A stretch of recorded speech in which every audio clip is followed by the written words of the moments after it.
श्री कृष्ण गोविंद हरे मुरारी हे नाथ नारायण वासुदेवा हे नाथ नारायण वासुदेवा हे लक्ष्मी नारायण वासुदेवा हे नाथ नारायण वासुदेवा हे लक्ष्मी नारायण वासुदेवा श्री कृष्ण गोविंद हरे मुरारी हे नाथ नारायण वासुदेवा श्री कृष्ण गोविंद हरे मुरारी हे नाथ नारायण वासुदेवा। बोलो कृष्णचंद्र भगवान की जय। लो भैया कथा आगे बढ़ती है। राजा परीक्षित ने सुखदेव जी से प्रश्न किया कि महाराज आपने भगवान के 8 विवाह की कथा तो सुना दिया कि भगवान ने 8 विवाह कैसे किया। महाराज एक काम करिए, मेरे ऊपर कृपा दृष्टि कर करके भगवान की जो 16,100 विवाह और किए थे उसकी कथा सुनाइए। हैं यथा हतो भगवता भौमो एन चाताः स्त्रियः निरुद्धः एतदा चक्षुः विक्रमं सारगध्वनः। श्री सुखदेव जी ने कहा कि राजन, अब मैं आपको सुनाता हूँ कि भगवान ने भौमासुर के कारागार में बंद, जेल में बंद 16,108 कन्याओं को कैसे मुक्त कराया। 16,100 को कैसे मुक्त कराया। भौमासुर नाम का एक बहुत बड़ा प्रतापी राजा हुआ। 10,000 हाथियों का बल उसके अंदर में विद्यमान था। जिस देश में जाता, जिस राज्य के ऊपर आक्रमण कर देता, कोई राजा उसको जीत नहीं पाता था। राजा को जीत ले और राजा को जीतने के बाद में जितना धन हो और उसके राज में जितनी सुंदर सुंदर युवतियां हों, सबको ला करके अपने कारागार में बंद कर देता था। और ध्यान देना, अब अपने लिए नहीं लाता था, युवतियों को अपने लिए नहीं लाता था। एक दुविध नाम का बंदर था, भौमासुर का मित्र, जिसकी कथा रामचरितमानस में भी है। दुविध मयंद नील नल अंगद गद दधिमुख के हर निसठ सठ जामवंत बलराज। ये रामानल के बड़े बड़े महारथी थे। इस दुविध बंदर को 10,000 हाथियों का बल था इसके अंदर में। भगवान राम के साथ में गया था, भगवान राम की तरफ से युद्ध करने के लिए। लेकिन जैसे भगवान राम युद्ध में पहुंचे तो ध्यान देना, दुनिया में सबसे ज्यादा कामी कौन होता है? बंदर हो। ध्यान देना, सबसे ज्यादा कामी बंदर होता है। ये दुविध बंदर क्या करे, दिन भर तो भगवान राम की तरफ से राक्षसों से लोहा ले, राक्षसों से युद्ध करे, राक्षसों को मारे। लेकिन जैसे रात्रि काल हो जाए, ये दुविध बंदर रामादल को छोड़ करके चला जाए और लंका के अंदर में प्रवेश कर जाए। लंका के अंदर में प्रवेश कर करके राक्षसियों के साथ में गृहस्थ सुखों का भोग करता था। एक दिन भगवान राम के गुप्तचरों ने इसको देख लिया। गुप्तचरों ने आकर के भगवान राम से शिकायत किया, हे राम, आप मर्यादा पुरुषोत्तम हो, महाराज आपकी कीर्ति विश्वविदित है और इस बंदर के कारण एक ना एक दिन आपके ऊपर कलंक जरूर लग जाएगा। सारी कथा सुना दिया। उसी दिन भगवान ने इस दुविध नाम के बंदर को निकाल दिया अपने रामादल से, अपने राज्य से निकाल दिया। ये जाकर के भौमासुर के पास में रहने लगा। ये भौमासुर नाम का राक्षस उसी बंदर के भोग करने के लिए राजाओं को जीत करके राज्य की युवतियों को ला करके जेल में बंद कर देता था। भगवान श्री कृष्ण को जब ये पता चला तो भगवान श्री कृष्ण ने कहा कि बताओ युवतियों के ऊपर कितना बड़ा अत्याचार हो रहा है। लो भैया, युवतियों को मुक्त कराने के लिए भगवान श्याम सुंदर निकले। सभार्यो गरुड़ारूढ़ा प्रागज्योतिषपुरम ययो। भगवान गरुड़ पर आरूढ़ होकर के इस भौमासुर के राजमहल में उपस्थित हो गए। भौमासुर को भगवान ने ललकारा। भौमासुर और भगवान श्री कृष्ण का द्वंद्व युद्ध हुआ। भगवान बोलो चतुर्भुजधारी भगवान की। भगवान चतुर्भुज स्वरूप धारण कर करके भौमासुर के सर को काट दिया। और बलराम भैया जो 10,000 हाथियों के बल वाला द्विविद नाम का बंदर था, भगवान बलराम भैया अपने हल से द्विविद नाम के बंदर की हत्या कर दिया, बंदर को मार दिया। अब क्या हुआ, भगवान ने दरवाजा खुलवाया जेल का, उसमें से कितनी युवतियां निकली? 16,100। भगवान ने कहा कि युवतियों अब एक काम करो, मैंने भौमासुर को मार दिया है, मैंने भौमासुर को मार दिया है, इसलिए अब आप लोग अपने अपने नगर को, अपने अपने घर को चले जाइए। सारी युवतियां 16,100 खड़ी होकर के आर्त भाव से भगवान से कहने लगी, हे गोविंद, हे माधव, हे कन्हैया, हे श्याम सुंदर, किसी की बेटी अगर घर से एक दिन के लिए चला जाए, कहीं बाहर चली जाए, तो समाज उसको स्वीकार नहीं करता है दोबारा। और महाराज, मैं जब आई थी ना, मैं तरुण अवस्था की थी, युवा अवस्था की थी, लेकिन हमारा शरीर यहाँ रहते रहते उम्र के प्रभाव से मैं वृद्ध हो चुकी हूँ। अब पता नहीं मेरी माँ हो कि ना हो, मेरे बाप हो कि ना हो, मेरे भाई बहन हो कि ना हो। महाराज, मैं कहाँ जाऊँगी, किसकी शरण में जाऊँगी? इसलिए महाराज, हम सभी यही चाहते हैं कि मैं तो अब आपकी हो करके रहूँगी, आप मुझे अपना बना लीजिए। भगवान श्याम सुंदर ने ज्ञान दिया। सखियों देखिए, मैंने भौमासुर को मार कर करके उस आताताई को, अत्याचारी को, दुराचारी को इसलिए मार दिया ताकि आपको मुक्त कर सकूं। मेरा काम मुक्त करना था, मैंने मुक्त कर दिया है। अब आप लोग अपने घर जाएं और चाहे इसके घर में रहें, अब मुझसे कोई मतलब नहीं है। 16,100 ने कहा कि श्याम सुंदर, अगर आपको अपनाना नहीं था तो मैं 60 साल की हो गई हूँ, 80 वर्ष की हो गई हूँ, 10-20 वर्ष की आयु मेरी और बची है, 10-20 वर्ष बाद मैं इसी जेल के अंदर में मर जाती। आप मुझे छुड़ाने क्यों आए, मुझे कारागार से मुक्त कराने क्यों आए? महाराज, मैं अपने मायके में जा नहीं सकती हूँ, यहाँ रह नहीं सकती हूँ, मेरे पास में केवल एक विकल्प है कि मैं अपने प्राण को त्याग दूँ। भगवान श्याम सुंदर ने सोचा कि एक व्यक्ति अगर किसी की वजह से मर जाता है तो उसको नरक में जाना पड़ता है, अगर कहीं 16,100 मर गई तो मुझे नरकगामी होना पड़ेगा। उसी समय भगवान श्याम सुंदर 16,100 को स्वीकार कर लिया, अपनी महारानी बना लिया। बोलो कृष्णचंद्र भगवान की। लो भैया, भगवान ने उन 16,000 को लेकर के गए द्वारकापुरी। भगवान ने अपनी कृपा दृष्टि फेरी। वो जो 16,000 80 साल की डुगरिया भी थी ना, आंख से दिखाई न दे, कान से सुनाई न दे, मुख में दांत नहीं, भगवान ने अपना जब कृपा दृष्टि किया, दया दृष्टि किया, वो सभी महिलाएं, वो सभी युवती बन गई, 16 वर्ष की अवस्था को प्राप्त हो गई है। इसलिए परमात्मा को कहा जाता है कि कीन करामई चाहे सोई, करे अन्यथा अस नहीं कोई। ध्यान देना, भगवान जैसा जब जैसे चाहते हैं भगवान कर लेते हैं और करा लेते हैं। लो भैया, इस तरह से धीरे धीरे कथा आगे बढ़ती है। भगवान के 16,108 विवाह हो गए। भगवान द्वारकापुरी में 16,108 के साथ में, ध्यान देना, कितना बड़ा साम्राज्य भगवान का तैयार हो गया। अब कृष्ण एक और स्त्रियां कितनी थी? 16,001।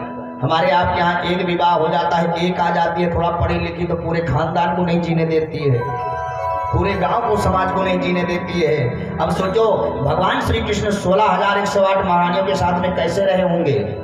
भगवान श्री कृष्ण ने 16,108 महारानियों के लिए 16,108 अलग अलग मकान बना दिए, मकान बना करके भगवान दे दिए। और भगवान भी नित्य 16,108 बन करके उन महारानियों के साथ में हास प्रयास करते हैं, भगवान विहार करते हैं, भगवान रमण करते हैं। और ध्यान देना, भगवान श्री कृष्ण की 16,000, भैया कोई मैथ का टीचर तो नहीं है यहाँ?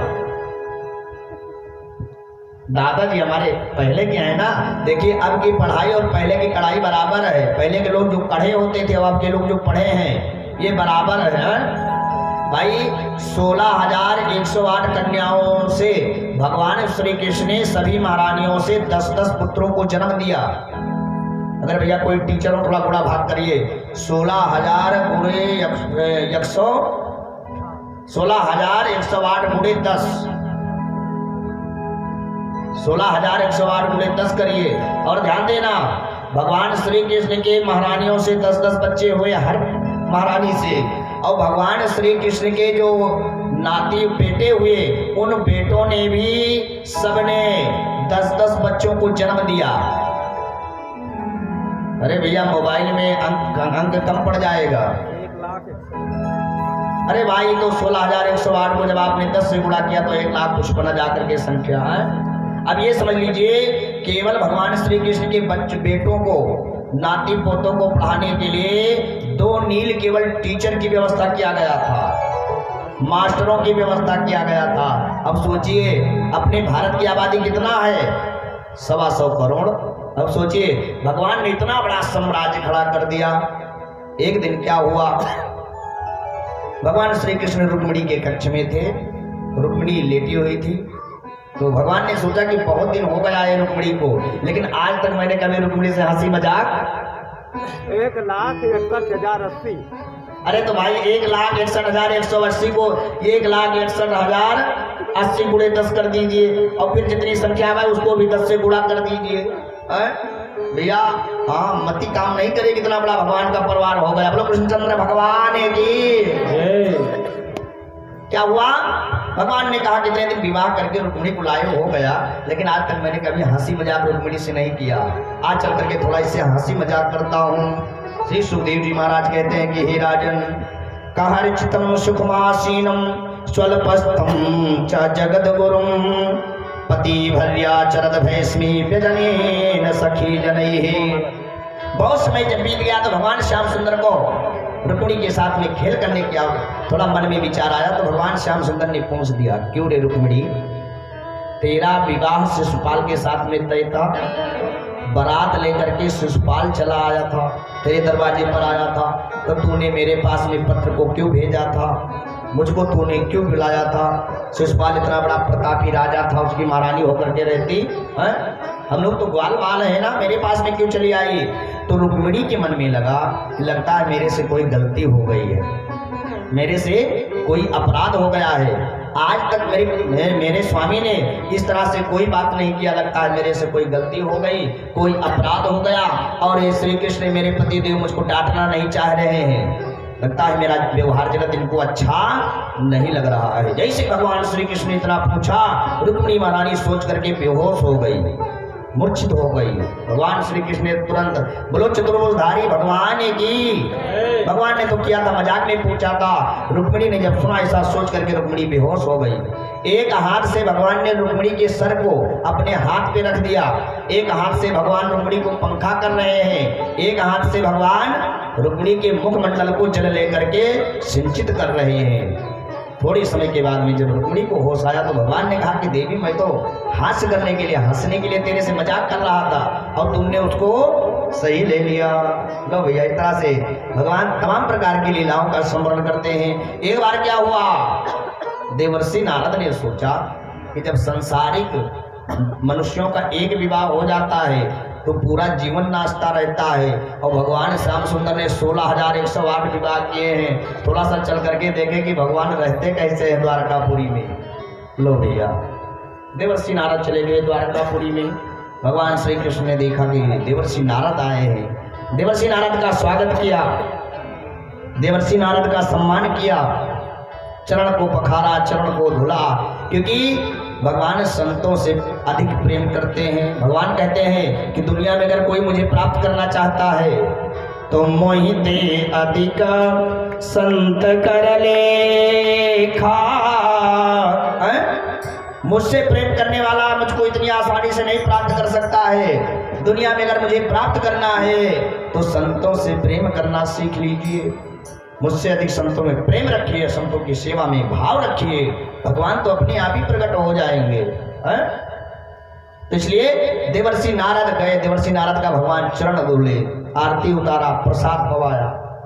तो भगवान ने प्रश्न किया, कहिए देवर्षि, आपके आने का प्रयोजन क्या है, आप क्यों आए हो, आपके आने का कारण क्या है। देवर्षि ने कहा कि प्रभु, बहुत समय हो गया आपका विवाह हुआ, आप तो बड़े छलिया हो, बोले कपटी हो, हमारा 16,108 कर लिए फिर भी नहीं बुलाए।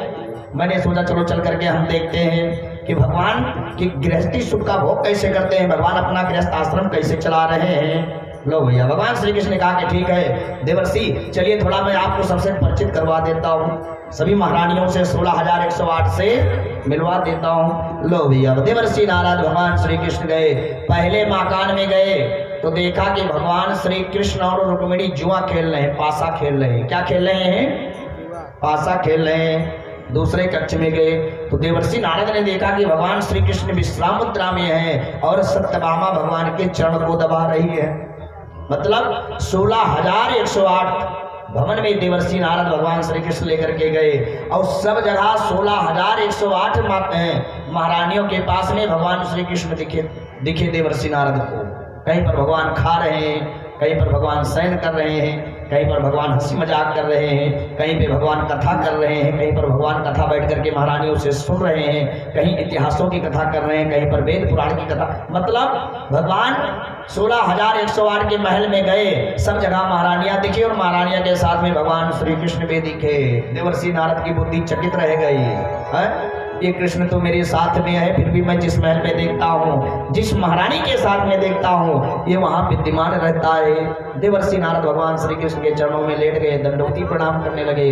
प्रभु, आपकी माला को बड़े बड़े देवता भी नहीं पा सकते हैं, आपकी माला से पार भगवान ब्रह्मा जो सृष्टि के रचयिता है वो नहीं पा सकते हैं, सृष्टि के संहार करता देवता जो भगवान शंकर हैं वो नहीं पा सकते हैं। फिर महाराज मैं देवर्षि आपकी महिमा को कैसे जान सकता हूँ। देवर्षि नारद प्रणाम करके भगवान को चले आए। और ध्यान देना, भगवान रहते कैसे हैं? भगवान की महारानी कितना है? 16,108। इतना बड़ा भगवान श्री कृष्ण का परिवार है, लेकिन भगवान श्री कृष्ण हम सबकी तरह भोगी नहीं है। भगवान श्री कृष्ण को योगी राज कहा गया है, योगी राज श्री कृष्ण भगवान योगी राज है। ध्यान देना, संसार में रहना बुरी बात नहीं है, संसार में रहना बुरी बात नहीं है, लेकिन संसार में रह करके विषयों में डूबे रहना ये बुरी बात है। इसलिए दुनिया का सबसे बड़ा आश्रम गृहस्थ आश्रम है। गृहस्थ आश्रम में रहिए। महात्मा लोग 10 माला जपेंगे, 1000 भगवान का नाम लेंगे, जो फल उनको प्राप्त होगा वो फल हमें केवल 1 माला 108 बार अगर आप भगवान का नाम ले लेंगे तो प्राप्त हो जाएगा है? क्योंकि हमारे पास में केवल भोजन भजन थोड़ा करना, हमारे पास में तो गृहस्थी, हमारे बीवी हैं, बच्चे हैं, परिवार है, दुनिया के सांसारिक कार्य हैं, उनको भी पूजा करना है, उनकी भी मनोकामनाओं को पूर्ण करना है। इस तरह से भगवान श्याम सुंदर विविध लीलाओं का स्मरण करते हैं। भगवान की लीला धीरे धीरे आगे बढ़ रही है। बोलो कृष्णचंद्र भगवान की जय हो। श्री सुखदेव जी महाराज ने कहा कि राजन, अब मैं आपको ऐसी कथा सुनाने जा रहा हूँ, जो लोग दुनिया में ये सोचते हैं कि मैं पाप किया हूँ और पाप के प्रायश्चित को करने के लिए मैंने इस दुनिया में पुण्य कर्म धर्म मैंने कर दिए हैं, मेरा पाप जल जाता है। लेकिन संसार में ऐसा नहीं है। अगर आप पाप करेंगे तो पाप का फल भोगना पड़ेगा। इस चक्कर में मत रहना है कि हम पाप कर लिए हैं और पाप करने के बाद में भगवान की कथा सुन लेंगे तो हमारे पापों का प्रायश्चित हो जाएगा। ध्यान देना भैया, एक बार, अच्छा हम लोग पाप कितने दिन करते हैं? हर रोज कर रहे हैं, हर दिन कर रहे हैं। शायद संसार जगत में देखने का पाप है, चलने का पाप है, बोलने का पाप है, सुनने का पाप है। इसीलिए अपने यहाँ पहले पंचभूत महायज्ञ का आयोजन अपने घरों में होता था। सुबह सुबह 5 प्रकार के यज्ञ किए जाते थे पापों का प्रायश्चित करने के लिए। क्यों? क्योंकि हम चाहेंगे तो, नहीं चाहेंगे तो पाप तो अवश्य ही हो जाएगा। मैंने सुनाया भी था, जिस तरह से चतुर किसान अपने खेत में बीज उगने के लिए बीज डालते हैं लेकिन खर हो जाता है, उसी तरह से ये पाप है। हम नहीं चाहेंगे तभी किसी की बुराई मेरे कान में पड़ जाएगी, हम नहीं चाहेंगे तभी बुरी चीजें, बुरी वस्तुएं मेरी आँख से दिख जाएंगी। हम नहीं चाहेंगे, हम रास्ते जा रहे हैं लेकिन रास्ते में चलते चलते मेरे पैर के नीचे न जाने कितने कीड़े पतंगे चींटियां मेरे पैर से मर जाएंगी। तो ध्यान देना। एक बार क्या हुआ, वृंदावन के एक राजा थे जिनका नाम था राजा नृग। कौन थे? राजा नृग ब्रजधाम में ब्रजमंडल में थे। राजा नृग के जीवन में बड़ी तपस्या थी। सुबह सुबह पहले स्नान करें, ब्राह्मणों को बुलाए, ब्राह्मणों को बुला करके 1000 गैया दान कर करके तब अन्न जल ग्रहण करते थे। राजा नृग ने अपने जीवन में नियम बना लिया। एक दोपवनम राजन जगमुर यदु कुमार कहा बिहर तुम साम प्रतुम चारो भानु चागदादया। एक बार राजा नृग ने सुबह सुबह बुला करके ब्राह्मणों को 1000 गैया को दान कर दिया। 1000 गैया का दान दे दिया। गैया को दान देने के बाद में क्या हुआ, पंडित जी गैया को लेकर के गए, लेकिन पंडित जी गैया लेकर के गए, लेकिन गैया किसी कारणवश छूट करके आकर के राजा नृग के राजमहल के पास में चली आई। क्योंकि अब 1000 गैया गई है तो 1000 गैया आज शाम को आएगी, तब कल सुबह दान होगा ना। अब पंडित जी ले गए थे गैया, उन विप्रदेव की गाय आकर के जो गाय का दान करना था सुबह, उसी झुंड में आकर के मिल गई। सुबह सुबह प्रातः काल हुआ, राजा ने ब्राह्मणों को बुलाया, ब्राह्मणों को बुला करके जितनी गैया थी सभी गैयों का दान कर दिया। अब वो पंडित जी बेचारे जिनकी गाय भाग करके आई हुई थी अपनी गैया को खोजने के लिए आ रहे थे, और इधर से जिन पंडित जी को गैया मिली थी उसको लेकर के जा रहे थे। दोनों विप्रदेव रास्ते में मिल गए। जब दोनों विप्रदेव मिले तो जिन पंडित जी की गैया आई थी उन्होंने कहा कि महाराज ये जो गैया है ना ये तो मेरी है, मेरी गैया मुझे दे दो। दूसरे विप्रदेव ने कहा ना ये गैया तो मुझे, मैं अभी राजन के पास से दान करा करके लेकर के आ रहा हूँ, इसलिए इस गैया को मैं नहीं दूंगा। दोनों लोग झगड़ा करने लगे आपस में। दोनों विप्र गए राजा नृग के पास में, जो मेरे महाराजा आदेश करेंगे वही सर्वमान्य होगा। लेकर के चले गए राजा नृग के पास में। राजा नृग ने जिनको कल गैया दान किया था उनको समझाया, पंडित जी आज मैंने इनको गैया दान कर दिया है, इस गाय को ले जाने दीजिए। उसके गाय में अगर आपको जितनी गैयों की आवश्यकता हो आप ले लीजिए और लेकर के चले जाइए। लेकिन भैया विप्रदेव बड़े हठी थे, उन्होंने हट कर लिया, मैं लेकर के जाऊंगा तो यही अपनी गाय लेकर के जाऊंगा। राजा ने प्रणाम कर लिया, कुछ नहीं बोले। मौनम सुकृत लक्षणम, अगर कोई व्यक्ति से प्रश्न किया जाए, कुछ कहा जाए, अगर वो मौन रहे कुछ ना बोले तो ये समझ लेना उसकी भी इच्छा यही है। एक पंडित जी गाय लेकर के गए, एक पंडित जी गाय लेकर के नहीं गए, गाय को छोड़ करके चले गए।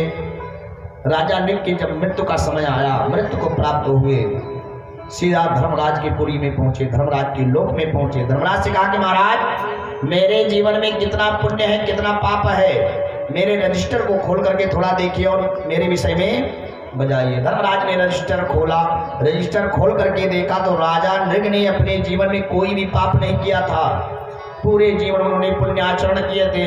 लेकिन एक गलती हो गई थी कि दान दी हुई वस्तुओं का दोबारा दान कर दिए थे। धर्मराज ने कहा कि राजन आपके जीवन में पुण्य बहुत सारे हैं लेकिन पाप थोड़ा सा है, इसलिए महाराज एक काम करिए, आप पहले पुण्य भोगेंगे कि पाप। राजा नृग ने कहा कि महाराज जब पुण्य जाता है, अगर पहले मैं भी पुण्य भोग लूंगा तो फिर मुझे नरक में जाना पड़ेगा, नरक यातना भोगना पड़ेगा, इसलिए पहले मेरे नरक को भोगवा दीजिए, नरक का भोग करा दीजिए, इसके बाद में मैं पुण्य का भोग बाद में करूंगा। भाई आप समझ गए कि नहीं? एक बार केवल दान दी हुई वस्तुओं का दान राजा नृग ने कर दिया था, वो आकर करके वृंदावन में उनको गिरगिट बनना पड़ा। और जो रोज पंडित बाबा के धन को खाएंगे तो अरे जो विप्रों से छीन करके, विप्रों को सता करके, विप्रों को मार पीट करके उनके धन का अपहरण कर करके खाएंगे, तो भैया समझ लेना दुनिया में अगर कोई ब्राह्मणों का धन खा रहा हो तो खाना बंद कर दीजिए। ब्राह्मणों का जो धन है ये घोर विष के समान है, इसलिए अगर कभी कोई विप्र आपको कुछ दे भी तो आप उसको लेना नहीं, उनको प्रणाम कर लेना। बोलो किस विप्रदेव महाराज की जय हो।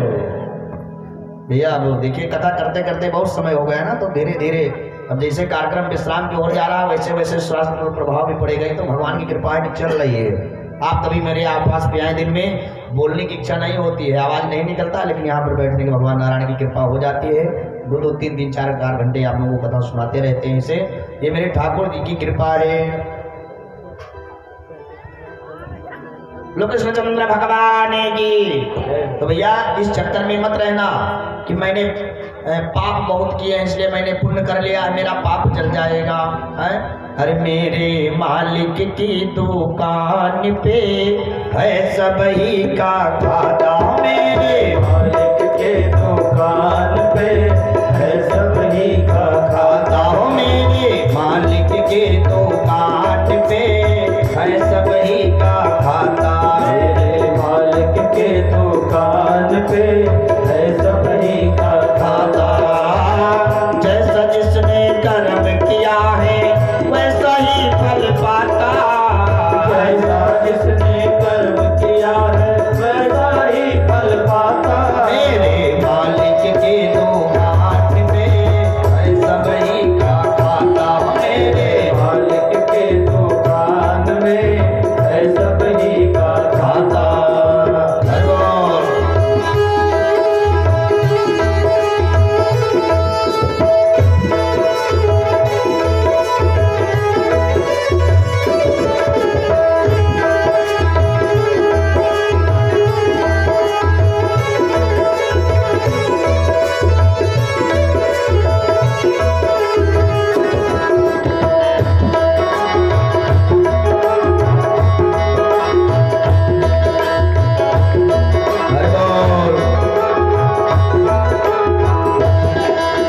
क्या साधु क्या संत गृहस्थी, क्या राजा क्या रानी, क्या साधु क्या संत गृहस्थी, क्या राजा क्या रानी, प्रभु के पुस्तक में लिखी है सबकी कर्म कहानी, प्रभु की कोई खाता में लिखी है सबकी कर्म कहानी, प्रभु के पुस्तक में लिखी है सबकी कर्म कहानी, प्रभु की पुस्तक में लिखी है सबकी कर्म कहानी, सभी कर्म का सभी भोग वो सही सही भोगवाता, सभी कर्म का सही भोग वो सही सही भोगवाता, मेरे मालिक के दुकान पे है सब ही का खाता, हो मेरे मालिक के दुकान में है सब ही का खाता। हेलो विराट है भाव से कार्य करते हुए जय जय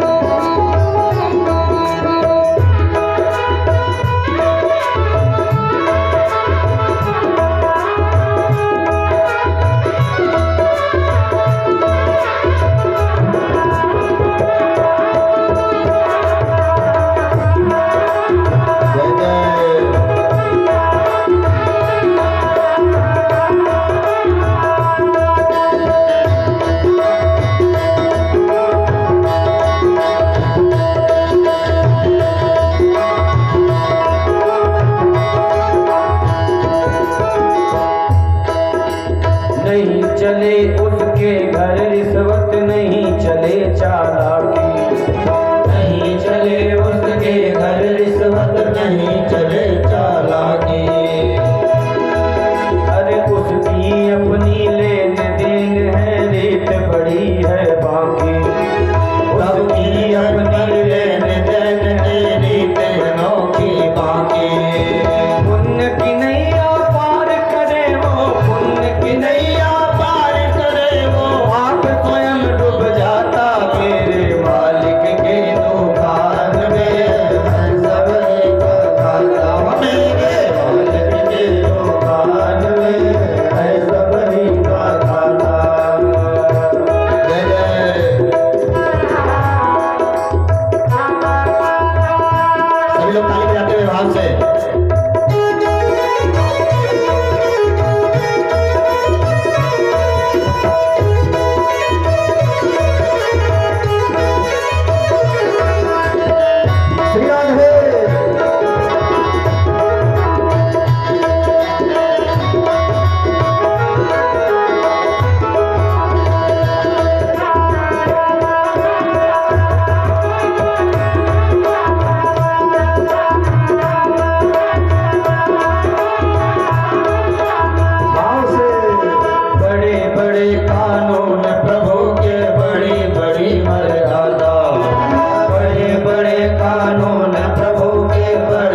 घर लेकर कलम देवात। देवात आप लोग समझते नहीं? हम लोगों के बचपन में उस शीशी में हम लोग स्याही घोल करके रखते थे या चाक को घोल करके रखते थे, इसी जो अपने यहाँ सड़कन होता रहता इसका कलम बनाते थे। तो वहां जो बैठता है कौन बैठता है? अरे प्रभु बैठा आकाश में और लेकर कलम देवात, रात दिन वो मिल करके करता सब का हिसाब। इसलिए अपने जीवन में प्रयास करिए, धर्माचरण करिए, धर्म के मार्ग पर चलिए, सत्य के मार्ग पर चलिए, सत्य का आचरण करिए, पाप करने से बचिए। जीवन में प्रयास ये करें कि पाप करने से पहले हमें बचना चाहिए। अगर आप पाप करने से अपने बच करके चलेंगे ना, तो अगर पाप होगा भी, देखिए एक पाप होता है अनजाने में और एक पाप होता है जाने में, है? हम लोग आजकल कितने बड़े पापी हो गए, बता दें कि रहने दें?